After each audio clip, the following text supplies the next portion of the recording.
Welcome back to the show. I'm glad you're here again. I'm going to give you just the latest pulse of the market, you could say. And I really feel like the VRMA is that pulse. People fly in from all around the world that specialize, that focus in short-term rentals. We're talking about tech providers, property managers, and thousands of people at this conference. And so there's lots of good information there. Unfortunately, there's so much information that I couldn't possibly sit in on all of the sessions. So I'll cover a couple quick things that I learned from my takeaways, but I've also got another 20 or so breakout sessions coming to me in the form of a recording, which I will run through and I will report back to you in a few weeks when I have access to those. So even though the VRMA stands for vacation rental, it really encompasses the whole industry of short-term rentals. So whether you're operating one property or whether you have a portfolio of 2,000, there's lots of good information there. And as the pulse of the market or as of the industry, I really got to say that it's just still really inefficient. The industry that we're operating in is really inefficient. We have some people that are way outperforming others, some people that have their operations fully dialed in, some people that are pulling their hair out. It's really all across the board. There's a lot of old school, you could say, vacation rental property managers that go to this conference, and they still do a lot of operations the old school way, using not a lot of technology and doing a lot of things manually and not even taking advantage of all of the OTAs, for example, really relying on direct bookings and trying to shift all of their guests there, which we know, of course, isn't necessarily the best thing for your revenue at the end of the day. So I think that's just the big highlight, that there's a lot of inefficiency here in the market, in the industry, which means there's still a lot of opportunity for us. All the biggest players were here, right? So we have Airbnb, we have Booking.com, we have Expedia, which owns VRBO, and they were all on a panel together. And one of the really interesting questions that they got asked is, what would you fix if you were superhuman? So this is the person representing each of those online travel agencies at a very, very high level. So they're asked, what would you fix if you were superhuman? And the answers were pretty in line with what we probably all would want to fix. But by hearing their responses, it also allows us to really get a good understanding of what they want us to do, right? And so the first one, we don't have that much control about, that's regulations. So one of them said we would help with regulations. And we know Airbnb was banned in New York, right? All of the Airbnbs were taken off the market. And this is a really good market study. What they found is that the hotel prices went up like 7% year over year. That makes sense, right? We take away supply from the market, and what's left is going to have increased rates. So a lot of the push behind the regulations is that it's bad for housing, that we do have a housing shortage in the US, really across the nation, but some places a lot worse than others. And what they found is that housing still went up after this year of not having Airbnbs. In fact, it went up almost 5%, which inflation certainly takes a toll on all the markets. Costs are just going up on everything, and they continue to go up, right? But by adding thousands of units back into the housing supply that once were short-term rental or nightly rentals, I should say, because this isn't affecting those monthly rentals, right? Didn't have the impact they thought it would. So that was one of Airbnb's responses. If they were superhuman, they would help out with regulations. Of course, we've got Booking.com sitting right next to them that also works with hotels. And so I'm sure they sort of have mixed feelings about that one. But one they all shared were host cancellations. So us as the host of the property canceling a reservation. I think that one's pretty obvious that they don't want us doing that, right? We know that we will lose our superhost status if we do this more than just a couple times in a whole year. So we definitely get penalized in a really big way if we're canceling reservations. So a couple quick things there. We've talked about this before on the channel, but we always want to reach out to the guest first and ask them to cancel. If there's some sort of issue, most of the time the guests will be open to doing this. Of course, if we're canceling a reservation because we don't want that guest showing up at our property, maybe because we think there's some sort of fraud or something involved, then those are legitimate reasons for us to cancel the reservation. I've got another quick note on fraud here just in a second. So they all agree less host cancellations would be better. They also all agree that having party guests and bad guests is something that no one wants. It gives the platforms a bad name, all the parties we've heard about and Airbnb, but also gives us as hosts a bad name, and it goes against the regulations. So these things are really sort of integrated. One other one that got brought up was staffing and housekeeping. So we know that in order for our guests to have a good experience, all of the operations have to be handled in a really good way. In fact, Airbnb has placed so much importance on this that they just launched their co-host platform. So over 10,000 hosts have joined this platform, and it's only eligible for you out there if you're a property manager. There's certain requirements you have to meet, and also if you have an average score of 4.8 or higher, which based off AirDNA's data, I've got some stats for you here just in a little bit, 7.4% of all property managers have average scores of 4.8 or higher. That means over 90% of all your larger property managers don't have good reviews. We talked about the impact of not having good reviews just recently. We had a partner join us recently that used to be with a larger company, and his revenue really got cut in half. So those bad review scores come back to operations, and that's one thing that all the OTAs agree on. If there was some way to help those operations on the back end, that it would help the guest experience, it would also help cut down on bad guests. And so our interests are really aligned for the most part with the OTAs. We know sometimes it doesn't feel that way if they're refunding guests that we don't think was fair or something like that. If you've been in the industry for a while, I'm sure you've come across some challenges with the OTAs. My team and I have managed over 40,000 guests now in several countries and nearly 20 cities. And so we've come across a lot. But the reality is we rely on these large OTAs for their marketing, right? They spend hundreds of millions of dollars on marketing, and that helps us boost our revenue with our properties.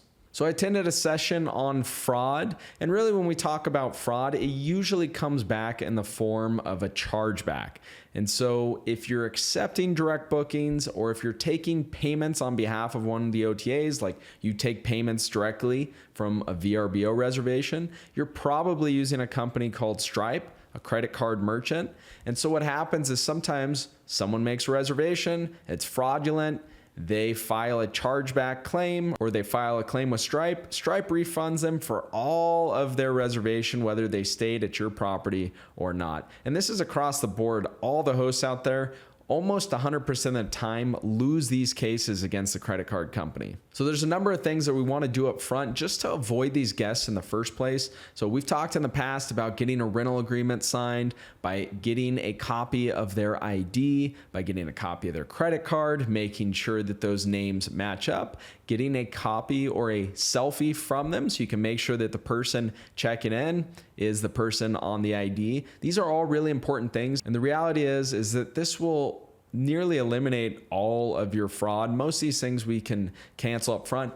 And the reality is that if we're doing all of these things, the amount of fraud that we actually have is very, very small. But there is a little different type of fraud that they refer to as friendly fraud. This is someone that booked your property with the best intentions, but maybe they had to cancel last minute and your cancellation policy prevented them from getting a refund. Well, sometimes they go back to the credit card company and they say this was unfair, whatever reason they give, and that company ends up refunding them. Hopefully you were able to get that property booked if you're coming across situations like that. But this actually accounts for about 70% of the fraud, according to some of these companies that we were talking with at the conference. So make sure that you have some of those preliminary steps in place. And if you have the option to use Booking.com's payments, for example, that'll cut back on a lot of this because they will take the fault for any chargebacks. So you basically don't have chargebacks if you use Booking.com. There are several solutions that have come up to help us automate all this. We had the CEO of Superog on recently. You can go to strriches.com, check all of our past episodes, and get some good tips from him. Okay, on to new tech. So there's a lot of vendors here. There's a lot of new tech. Yes, there's a lot of talk and there's a lot of people using AI now in some pretty cool ways, including those large OTAs where they're trying to really facilitate the whole booking process. So Booking.com, for example, they want their customers to do the whole process through Booking.com. They want Booking.com to be the travel agent. They want to book their flight. They want to book their accommodation, whether it's a hotel or short-term rental. They want to be their concierge, you could say, for this whole travel experience. And they're using a lot of AI to do that. But on our end, as the hosts, as the operators of these short-term rentals, we also have access to a lot of really cool AI as well. I've talked briefly about some of these in the past, like, autoresponders and automatically upselling gap nights or unbookable days in your calendar. But there's some new tools coming out that just take it 5-10 steps further, that are really dynamic, that can send videos back, that can respond to voice messages, that can send custom tailored review responses automatically, that can evaluate your listing online and compare it to others, really just at a click of a button. So there's a lot of great tools out there, especially in regards to AI. But the reality is, none of these tools are a one-stop shop. If you've listened to the show for a while, you know our team uses a whole bunch of tools, I would say over 10, that all work concurrently together. And I worked in the software industry for a long time, 8 years. And the reality is, from what I saw in the past and what I see today, is that there is no one program to handle it all. So you have all these add-in programs that you can have. Of course, this starts with having a property management software platform. So we use Hostaway, but Guesty's a popular one, or you have OwnerRez. There's a whole bunch of them out there. And then you're going to be connecting to all these different softwares. So just keep an eye out. Most of the time on your property management software platform, there'll be a link there that either says Marketplace or integrations. You can click on that. You can see all of these other software tools that are popping up that integrate with your current system, making the whole process a lot easier. So on to revenue management, one of my favorite topics and one that I've talked about a lot recently. And there was quite a few breakouts on this as well. It's becoming increasingly more important. The breakout session that I had with AirDNA, for those of you that don't know, AirDNA is a data scraping tool that helps you analyze different properties, different markets, really underwrite properties. And they had data showing that professionally managed properties, they're up year over year about 6% versus an individual operator that's down about 4% year over year. And I would venture to guess that a lot of the reason why is because the individual operator does not have a revenue manager looking at their prices day in and day out, analyzing it against the market. And so this is really important piece of your operation, your overall revenue. Unfortunately, as an individual operator, it usually doesn't make sense to hire a revenue manager, right? It's a costly position. In the hotel industry, of course, they pay easily 6 figures for this position. We know that we can hire people virtually, and we talk about that a lot. And we do that ourselves, but there's a lot of training that goes into that position. So just to break down the whole revenue management process real quickly, they broke it down into several levels, different levels of skill, I guess you could say. And the first level is really just taking advantage of a dynamic pricing tool like Price Labs or like Wheelhouse, and understanding how that tool works so that you can at least go in and set up those initial settings and understand the data that you're seeing. We know, of course, if you're using one of these tools, but you're not using it properly, well, then you could be lagging behind. You could be leaving a lot of revenue on the table. The second level, or a step up from there, where you're really taking your revenue management game to the next level, is managing distribution, managing your performance reports. So at this stage, you're going to be comparing your property against another comp set regularly. You're going to be comparing your property against the market. You're going to be looking at the different channels where your property is advertised and seeing how well it's performing on these different channels, including your direct booking channel. And then one other step up from there, we're really going to go further into our advanced reporting. We're probably going to be doing some sort of A/B testing here. If we have that luxury, or if we're a property manager, then we probably have multiple properties in the same market, and we can weigh those against each other to see what's working and see what's not. The advanced reporting at this stage is really going to be fine-tuned when it comes to analyzing our properties against the market. So looking at the overall revenues and all the little metrics. There's so many. I've done quite a few podcasts on this before. So you can go back to 239. It's a quick one to let you know if your property is priced too cheaply. You can go to episode 255. It's the flip side of that to find out if you're charging too much. Episode 234, I talked about 46 different factors that affect your performance.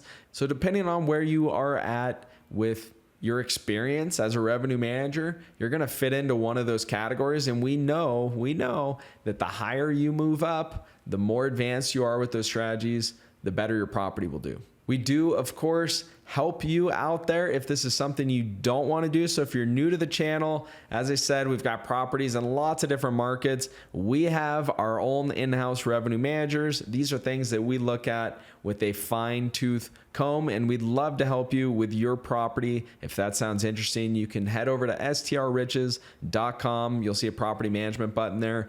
Set up a quick call. We'll chat. We'll see if it's a good fit for you. We'll see if we can make you more revenue with less headache. Okay, let's talk about some stats real quick. These are always interesting to me, and this was again from a breakout with AirDNA, which is arguably the industry's leader when it comes to statistics around the short-term rental industry. They are scraping 45 million points of data every single day. That is a lot of data. And just to give you an idea, there's about 8 million Airbnb listings right now in the world. That means they're looking at all kinds of things with each of those listings. They're looking at reviews, they're looking at occupancy, they're looking at prices charged that they can see on the calendar. And this provides them and us, if we use their tools, some really good data. When it comes to supply, the market's up about 4% year over year. So there's 4% more available listings this year than there was last year. If you compare that to 2022, just a couple years ago, our supply was growing at 20%. Imagine that. So way faster than it is now. Of course, that's for a lot of reasons. So inflation has had a huge impact on the economy.